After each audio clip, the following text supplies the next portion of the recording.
Brought to you by Penguin.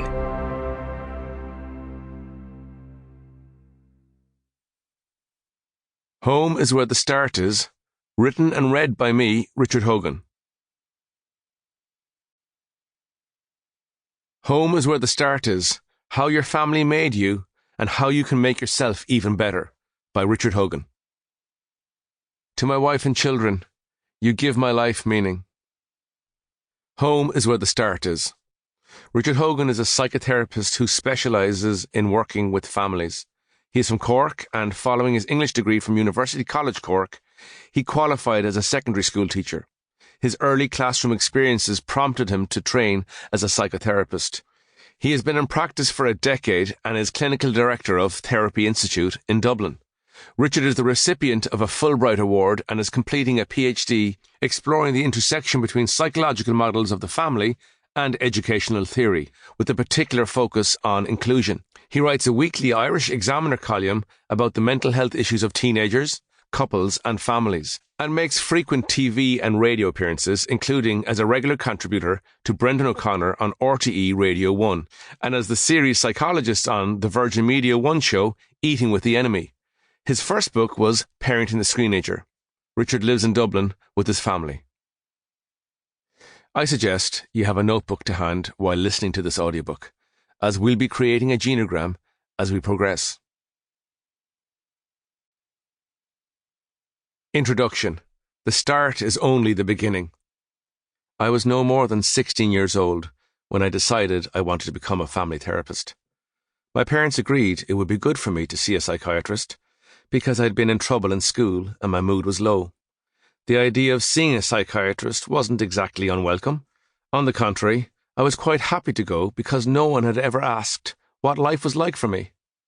I had acted out throughout my educational career, a suspension here and a detention there, but my behaviour was simply punished, never understood.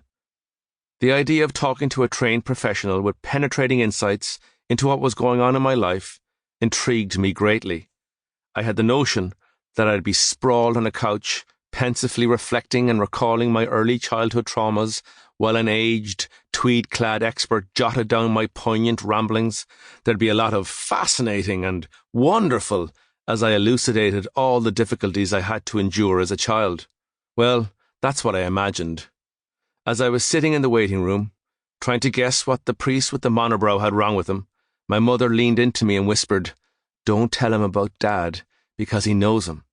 In that moment, as the door was opened to usher me into the room, Richard Hogan, family therapist, was born. I've never forgotten that feeling. I felt empty, utterly alone. In that one sentence, the responsibility for all the issues in my life was firmly located within me. It had nothing to do with the difficult environment I was navigating, nothing to do with the ecology I came from, nothing to do with the fact my father was an abusive alcoholic, just me. The meeting was nothing like I had imagined. The psychiatrist was quick to inform me what a wonderful writer my father was. He wrote for the Irish Times, and then proceeded to ask very rudimentary questions about my family. He seemed to know the answers before I even responded. Not that I was my garrulous self. I was monosyllabic. His verdict? Depression. His answer? Prozac. My depression would deepen over the next few years as I discovered the true extent of my father's betrayals. Living with him meant living in a constantly changing, unpredictable environment. One moment, everything functioned normally. The next, he was falling in the door aggressively drunk and looking for a fight. It was a very insecure environment to grow up in. At times, I struggled to make sense of it. Yet, I never felt as hopeless and powerless as I did that day, as a teenager, sitting in front of that psychiatrist. His prescribing of Prozac still troubles me to this day. Medication wasn't going to change my reality. Well, maybe it would. I mean, it might have numbed my interactions with my environment, but my environment wasn't going to change. Medication wasn't going to change the fact that my father was an abusive alcoholic. That reality would still be there, waiting for me, even with medical intervention.